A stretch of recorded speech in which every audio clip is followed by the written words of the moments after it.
Sejam bem-vindos à televisão, mais especificamente à TV 1000, afiliada à TV Cultura. E mais especificamente ainda ao programa Nuances da Melodia. Estamos muito felizes com vocês nos prestigiando, nossos queridos filhos desta terra tão amada de Porto União da Vitória. E hoje temos uma convidada muito especial, especialíssima, professora de piano, Margarete Ribas. Nos vemos após os nossos comerciais. E lembrem-se, valorizem as empresas que apoiam a cultura. A Secobi, Central de Cobranças, atua há mais de 20 anos para resolver problemas de crédito e débito entre empresas e clientes inadimplentes. Oferecemos ao cliente um serviço personalizado e uma equipe altamente qualificada em cobrança. Nossa missão é trazer soluções eficazes e eficientes com o mais alto padrão de qualidade e desempenho. A Secobi está localizada à Rua Barão do Rio Branco, 36, Centro, União da Vitória, Paraná.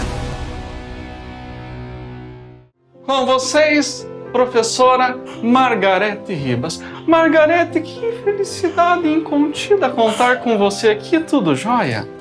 Muito bem. E mais feliz ainda por estar nesse momento com você. Margarete, eu fico tão feliz de ver você continuando o legado do seu pai, um legado tão bonito, que é esse da transmissão dos conhecimentos. Inclusive, ao nosso querido Joaquim Ribas, um abraço. Ao Martim Ribas também, um excelente advogado, nosso amigo, também um abraço. E você, utilizando, é claro, o seu meio de transmitir o conhecimento, que é através das teclas percutidas, que é o nosso instrumento tão querido, o piano. Como foi o seu início no conservatório? Tinha minha oma, avó em alemão, ela era alemã, morava em Curitiba e tinha um piano. E eu desde pequena colocava livros de história e brincava que estava tocando. Aí eu comecei não no conservatório, mas na aula particular com a professora Mara Regina Fará. Estudei com ela uns 3 anos. E aí ela se casou, aí eu fui para o Conservatório de Música Instituto Raul Mensing. E esse Instituto Raul Mensing era da dona Odete Martins. Ela morava em Curitiba e a dona Maria Tereza Biberbach era diretora aqui em União da Vitória. Estudei 1 ano com a dona Tereza e 1 ano com a Lucy, com a professora Lucy. Aí a dona Odete já quis. Eu tinha 13 anos que eu fosse fazer o piano em Curitiba com ela. E aí começaram as minhas viagens. Eu ia a cada 15 dias ter aula com ela e fazia o resto do estudo aqui. Me formei em Curitiba também, no Instituto Raul Mensing, que na época o certificado, o diploma, era concedido pela Secretaria de Educação do Estado do Paraná, diferente de hoje. Falando em pianistas aqui da nossa cidade, de Porto União também, me ocorre a lembrança ao Jefferson, inclusive foi meu primeiro professor de música, a família Biberbach, também conheci a Clotilde, e se voltar um pouco mais para outrora, a própria Henriqueta. Há algumas décadas atrás, como que era o cenário em se tratando de estudos pianísticos em Porto União da Vitória? Então, a primeira escola de música em União da Vitória foi criada pela professora Odete Martins. E o prefeito da cidade era o Domício Scaramella. E aí o seu Domício doou 2 pianos para a escola abrir. E foi um sucesso enorme, porque isso é da década de 60, se eu não me engano, está no livro. E foi um sucesso enorme, fazia parte da educação da família. Então, o homem, mulher, as moças, iam estudar uma música, um instrumento, iam para o piano. E daí ela ampliou Já não, daí não tinha só violino, tinha acordeon, mas a primeira escola foi da Dona Odete. Sempre seguiu o programa da Escola de Música de Belas Artes, que era exigido pela Secretaria de Educação do Estado do Paraná. Então, tendo os cursos afins de História da Música, Teoria, Harmonia, a parte técnica era muito rigorosa, seguindo muito corretamente o nosso programa do Belas Artes. Você citou um livro e eu ganhei da Margarete. Olha só que coisa mais bonita, o livro Sinfonia do Iguaçu.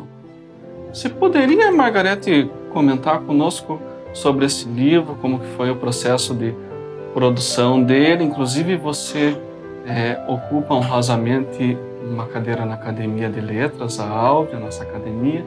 Por gentileza, Margarete. Então, eu fiz a pós-graduação em Letras na FAF, que hoje é o Unespar, né? E em 2004, eu acho que terminei. E daí o professor José Fagundes, que era o coordenador do curso de pós-graduação, pediu para que eu fizesse uma pesquisa sobre os músicos de União da Vitória e Porto União. Porque eu ainda tinha contato com muitos que estavam vivos, como a Dona Teresa, o seu Ernesto Birberbach, José Kretschek, o Dilo Schmidt, a Dona Dejanira Pasqualin, e todos eles eu tinha contato e um carinho enorme. Então, foi muito fácil entrar em contato e 2 anos de pesquisa de campo, pegando documentos, entrevistas sobre os encontros deles. E o nome Sinfonia do Iguaçu, que aqui tem o Rio Iguaçu, em forma de uma lira, é porque na década de 50, a Casa Estrela, o seu Boleslau Ivanco, contratou um músico italiano para vir afinar acordeon aqui em União da Vitória. E ele fugiu da guerra e nem sabia o que era União da Vitória. Chegando aqui, ele encontrou muitos músicos. E naquela época ele ficou assim admirado porque esses músicos sabiam ler partitura. Nossa! Então, foi um período que ele fez a orquestra mais linda de União da Vitória.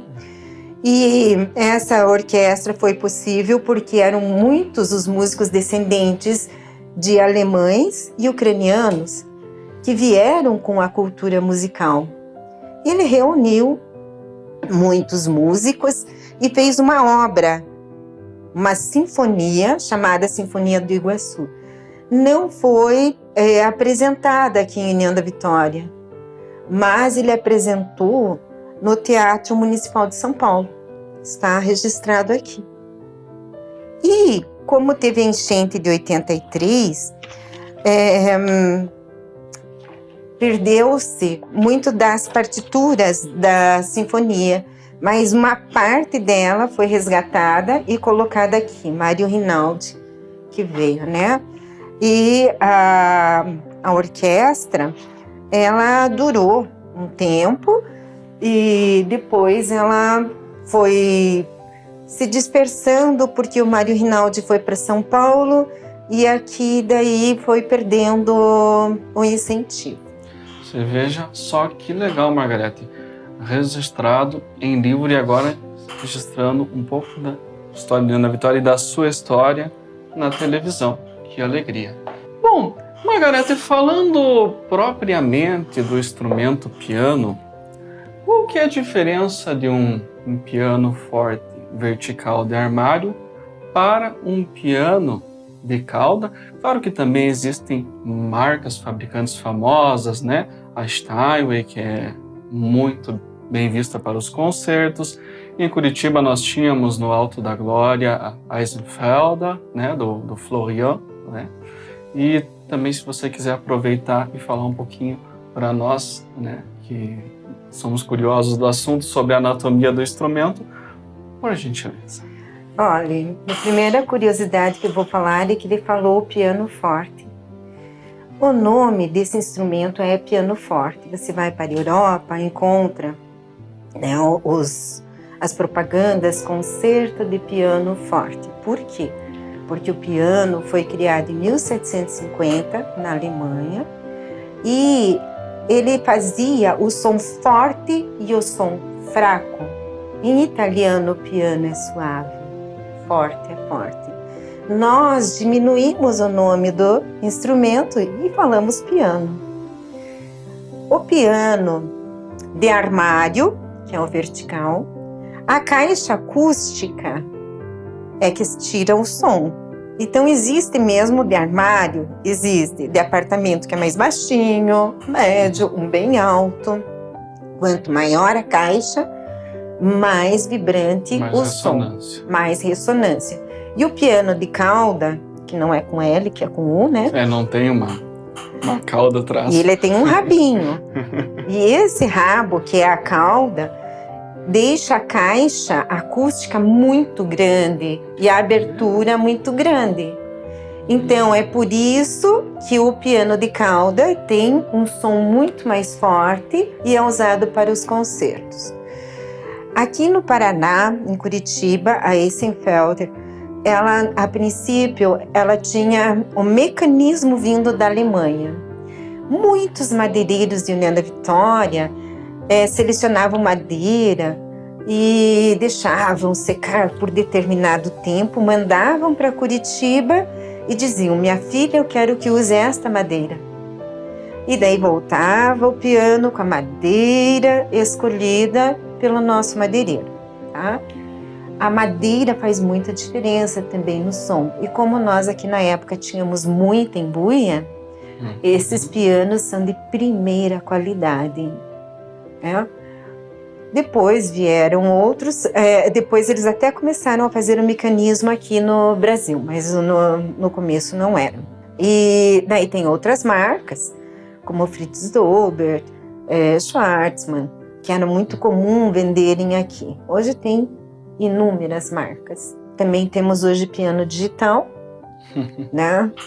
Que é um mais acessível financeiramente e também mais prático de ter num apartamento, pode abaixar um volume, ocupa menos espaço numa casa. O piano que você viu no castelinho que ele veio, eles sofreram para subir aquelas escadas, porque ele é maciço inteiro, então pesa demais, né? Lembrando que aquele também tem as teclas de marfim, que hoje em dia as crianças ficam horrorizadas quando eu conto que tiravam o dente do elefante, né? Hoje, tudo sintético. Sim. É muito interessante o seu comentário sobre a madeira, né? Que o próprio Floriano, vamos falar em português, né? Ele fez o primeiro de cauda brasileiro, né? O primeiro, e foi para o Paraná justamente em busca de melhor qualidade da madeira, né? Sim. Foi para a Argentina, depois para o Rio Grande do Sul, acabou no Alto da Glória. União da Vitória. União da Vitória. Né? Ela era um centro madeireiro muito grande. E aquele que eu vejo tão bonito, a Valentina tocando, que deslumbre, tocando Rachmaninoff. É bom assim mesmo, como a gente vê? Sim, é maravilhoso. Já escutei concertos na Alemanha com ele. Para tocar não faz diferença, porque o piano é o mesmo, com o número de teclas, a mesma distância, tudo. Você sabe que o que pode ter de diferença é peso. Cada piano tem o seu peso de teclado, né? Mas o aprendizado é o mesmo, tanto num digital, ou piano acústico de armário, ou num piano de cauda, ou no Steinway. É a sonoridade que faz a diferença. Então, Margarete, qual é a diferença de uma mesma peça interpretada por dois pianistas? O que gera a estilística nesse tipo de confronto? Que eu digo assim, quando existem competições, então existem as peças de confronto. É a mesma peça que todos naquele nível irão tocar.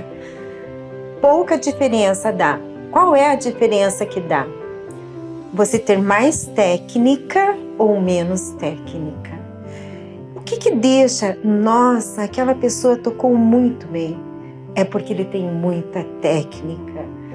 E a expressão, ela tem que seguir o que diz a dinâmica da escrita da música. Não pode variar muito, não varia muito. Então, a música clássica, tocada de forma clássica e erudita, ela não tem grande variação. Não tem. Mesmo sendo de confronto. Margarete, claro que todos temos preferências na música. Eu, por exemplo, gosto de rock, então a pessoa gosta do Ravel e só vai, e assim por diante. Você tem alguma influência forte de algum, pode ser um gênero, uma obra, um compositor que afete no seu pianismo? Quando eu era adolescente, eu toquei muito chorinho e era apaixonada pelos chorinhos brasileiros. Sou até hoje, mas eu gosto muito da música que afete lá dentro de mim. Sou apaixonada pela clássica, pela erudita, mas também por temas de filme, popular, rock. Dentro do piano, eu tenho um coração muito grande, aberto para Chopin, porque foi pianista. E muitos dos outros músicos não eram só pianistas, né? Mas se eu escutar uma orquestra, para mim Beethoven me leva em êxtase para outro lugar, né? E Liszt também, por ser pianista, eu tenho assim muito gosto, muito prazer de escutar, porque eu escuto muita técnica e vou estudando junto com eles. E agora falamos um pouco de música erudita, né? Indo um pouco para popular, temos vários astros da música pop que tocavam piano. Exemplos a saber Elvis, o Fred, o Elton. Como você visualiza o potencial do piano para a expressão musical popular? Esses artistas, eles tiveram uma capacidade tão grande de dedilhar, compondo e depois interpretar aquilo em cima do piano, que é muito diferente. Tirar o som e compor. O Fred Mercury, o Elton John, são inexplicáveis a capacidade que eles conseguem tirar do piano, da música, do movimento corporal, da expressão. Essas são pessoas raras.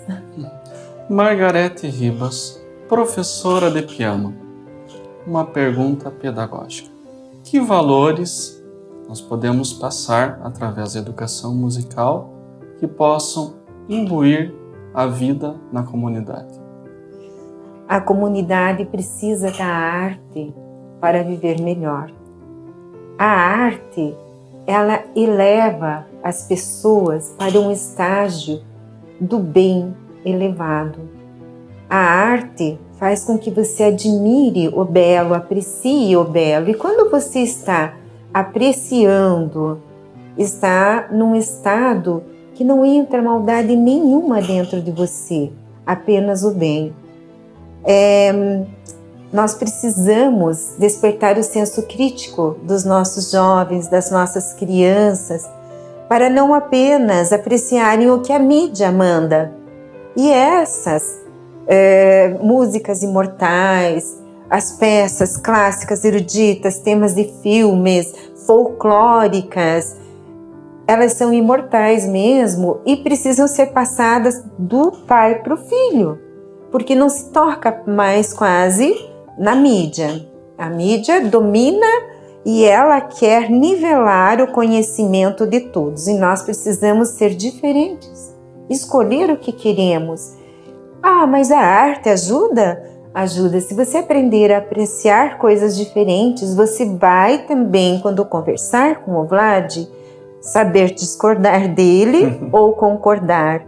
Eu posso ter outro ponto de vista e nós precisamos despertar isso na sociedade, não receber a mensagem pronta, refletir. Inclusive, eu acho que concórdia é uma das palavras mais bonitas que existem, porque cor vem de coração. Então são dois corações em alinhamento com, por exemplo, temas bonitos que nós falamos hoje. E ainda na educação, com certeza você descobriu vários talentos e dentre eles um que é um prodígio, certamente, que se chama Regis Lemos. Regis Lemos, um abraço para você. E como foi ter tamanha honra de ser a mentora do Regis? Posso falar antes do Regis? O Regis não foi o primeiro.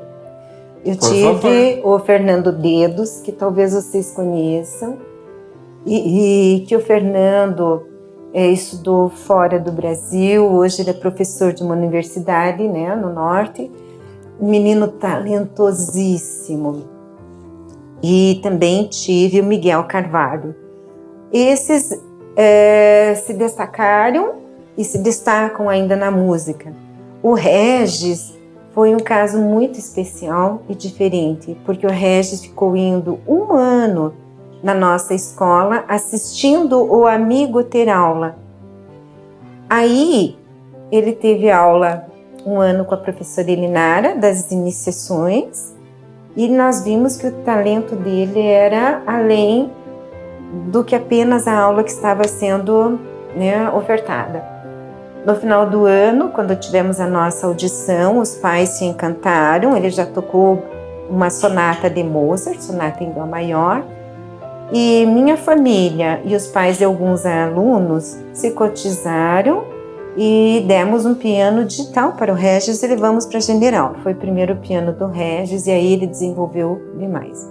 Regis é um menino talentosíssimo, é um lord, e eu só tenho assim ele no meu coração, porque a música tirou ele de um lugar que dificilmente ele ia sair daquele meio. E ele saiu através da música, através da arte. E isso quer dizer o quê? Ele vai passar outro conhecimento, outra visão de mundo para os filhos dele, para os netos. Se veja, são gerações que o Regis vai transformar. Margarete Ribas, muito obrigado por você ter vindo, muito obrigado mesmo. E para nós encerrarmos esse bloco, essa entrevista tão rica, tão formosa, com temas esplendorosos, eu tenho mais uma questão. E é uma questão que eu faço para todos os convidados e você não vai escapar. Por favor, seja espontânea e responda como desejar. Margarete Rose Ribas, o que é a arte? A arte deve haver muitas interpretações para a arte. A arte é uma criação inspirada por Deus, pelo divino. É uma arte superior. E é uma criação superior. E a arte, ela incentiva a admiração pelo belo, que é um sentimento universal. Você não precisa entender de música para apreciar, para gostar, para se sentir elevado. Não precisa entender dos passos de balé para entrar em êxtase com uma apresentação do Lago dos Cisnes, de Tchaikovsky. Não precisa entender nada de pincéis e cores para ficar deslumbrado diante de qualquer obra de Van Gogh, né? Então, não precisamos de explicações. A arte é uma questão de sentimento. Viva a arte, viva a cultura. Obrigado, Margarete. E vocês ficam com um pouco de Margarete Ribas ao piano.